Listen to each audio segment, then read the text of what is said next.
Hello mga kumarites, ayan ito na nga po yung oras na magkakabit kami ng wallpaper bricks.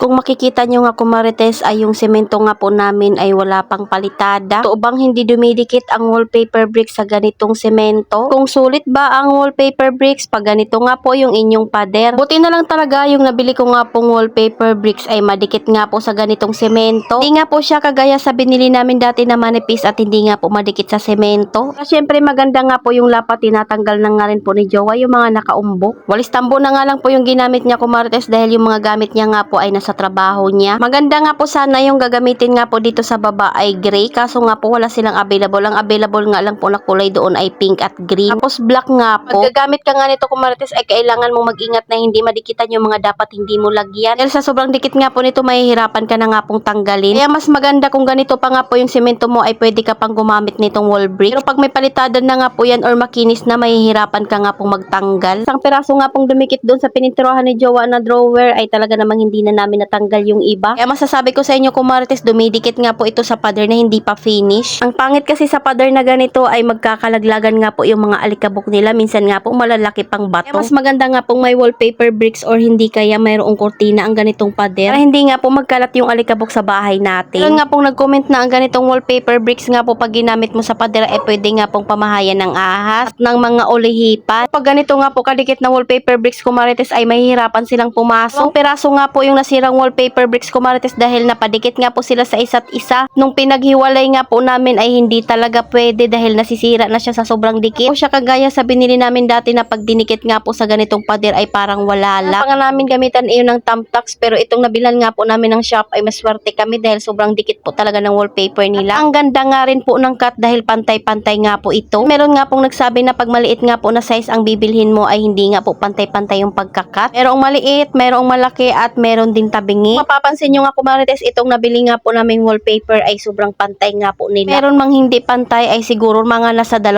peraso lang iyon. Yun naman kung gaano nga po ito kaganda sa pader namin. Halagang 558 ay mapapaganda nga po namin yung pader namin. Gawa na nga lang ang nagdidikit yan kumarites kasi baka pag ako nagdikit ay hindi nga po magpantay at magtabingi-tabingi. Mas magaling nga si Jowa pagdating sa DIY. Gandang-ganda na nga po ako dyan kumarites kahit isang pader pa lang yung nadidikitan namin. Sigurado ako na less alikabok na nga po dito sa aming kwarto. Ito talaga purong white ang gusto kong idikit dito sa aming pader kumarites dahil gusto ko nga po ay meron ding balance yung kulay. Naku, kung may ganito kayong pader sa inyong bahay kumarites ay itry nyo na ito. Pero kung nakapalitada na nga po yung bahay nyo at makinis na, wag nyo nang subukan dahil mahihirapan kayong magtanggal. Ang pinturahan nyo na lang yung pader. Nga ganito pa nga at hindi pa finish ay mas maganda nga pong gumamit nito dahil hindi nga po ito mabilis matanggal. Pero syempre depende rin siguro sa shop ng pinagbibilhan kung maganda nga po yung wallpaper nila. Wala po kaming budget at nagtitipid kami pero gusto nga namin gumanda itong bahay namin ay idaan na lang muna namin sa DIY. Kahit papaano kailangan din natin gumastos sa ating DIY. Kailangan na sobrang laki nga po ng gagastusin natin para gumanda yung bahay. Nga lang po yung mga paraan para gumanda yung bahay natin kahit papaano at maging malinis tingnan. Tingnan nyo naman kumarites kung gaano nga po kaganda yung finish niya. Nga rin po bako-bako at bakat yung mga pato dyan kumarites dahil hindi naman yan dinidiin. Sobrang dikit nga nito kumarites ay saktong himas lang ay didikit na nga po iyan sa pader nyo. Ito nga po yung naisip kong design kumarites na mayroon nga pong black dyan para balance nga po yung design. Hindi naman nga po boring tingnan pag all white nga po yung nakalagay dito at baka magmukhang langit na iyon. Kayahin natin na nga lang po namin ni Jowa yung gitna niyan para magkasya nga po iyan dyan. Halang talaga siya mabilis matapos kumarites at mabilis gawin pero hindi nga po yan ganun kadali. Dahil syempre mas maganda pa rin talaga tingnan kung pantay-pantay at maayos nga po yung pagkakadikit. Parang dark brown nga po ang kulay nito kumarites pero kung titingnan nyo nga sa camera ay kulay black nga po ito. Ngayon na lang nga po kami gumamit ng wallpaper bricks kumarites dahil pinakauna nga po namin ginamit ito ay doon nga po sa kusina namin at saka sa CR. Alam ko na nga pong palitan yung sa CR namin dahil hindi na nga po maganda iyon. Una nga po ako mag-order sa pinag-orderan ko nito kumarites para mas madikit nga po talaga. Ayan, tingnan nyo naman at hindi talaga mawawalang alikabok pag ganito pa nga po yung semento nyo. Iisip nga po namin kung magkasya ba yung mga binili namin dito nga po sa aming paglalagyan. 100 peraso nga po iyon lahat. 50 nga po yung black at 50 rin yung white. Sabi ko nga kung hindi kasya ay okay lang yun, magdagdag na lang kami. Medyo nga po malaki yung pagdidikitan namin namin dito nga po sa baba ng loft bed. Kita nga po ng bunso namin na ganito na nga po yung itsura ng pader. Ang sabi niya nga po, dito na lang daw sila sa baba at doon na kami sa taas. Hindi pa nga rin po namin ulit naaayos ko Marites simula nga po nung napinturahan, kaya tabi-tabi pa rin kaming matulog. Para hindi nga po masira yung pininturahan ni Jowa, kaya hindi pa nga po kami natutulog dito at doon sa taas. Pero syempre pagagandahin pa naman namin yung higaan nila Marites dahil hindi naman pwede yung sa amin lang. Yan naman kung gaano nga po siya kapangit Marites, pag tinakpan mo nga po yan ng wallpaper ay paniguradong gaganda na iyan. May nga rin pong nagsuggest sa amin dito dati Marites, pero kortina nga po yung binili ko dahil malaki nga po ito dito at malawak. At dahil dito nga po sa baba kaunti lang naman yung lalagyan, kaya wallpaper bricks na nga po yung nilagay namin. Hindi nga po namin in-expect Marites na susubra pa nga po yung binili naming wallpaper brick. Akala ko nga po ay para dito lang sa pader na ito yung didikitan namin. Feeling ko kaunti nga lang po yung nabili namin. Hindi pa nga po naisip ni Jowa na gawing loft bed yung higaan ng dalawa, ay hindi pa nga kami magkakaroon ng kwarto. Mukhang kwarto na nga po siya Marites nung ginawa nga pong loft bed yung higaan ng dalawa dahil malawak din pala. Nihigaan nga po kasi namin Marites ay doon nga po kami sa sala. Magsasampay at gigising ka ay hindi talaga maiwasan na madumihan yung higaan pag hindi mo nga mailigpit. Turahan nga rin po pala ni Jowa yung hagdanan para mas maganda nga po tingnan. Comment nga po Marites kung anong klaseng hagdanan iyan. Para sa akin nga po ay okay na nga po iyan dahil hindi nga po kami gumastos nitong aming ginagawang DIY. Kasi kaming budget para dito sa aming DIY dahil bigla nga lang po naisip ito ni Jowa. Kaya yung hagdanan ay ganyan na po, talagang straight lang. Mahalaga nga po ay kayang-kaya naman akyatin yan ng dalawa naming anak. Pero syempre tinanong na nga rin po namin sila kung pwede na ba yung hagdanan at okay lang sa kanila. Kanila Marites ay okay lang naman sa kanila. O wala din naman silang choice. Dahil pagod na nga si Jowa, gawin na lang natin magic yung pagdidikit nga po ng wallpaper. Char lang. Para makita nyo na nga yung finish Marites, kaya ayan, bilisan na natin. Tinanggal ko na nga si Jowa sa pagdidikit dyan para mas mabilis nga po talagang makita nyo na yung pinakaresulta namin dito sa pagdidikit. Kahit ako Marites, excited na nga rin po ako sa kakalabasan ng aming ginagawang DIY.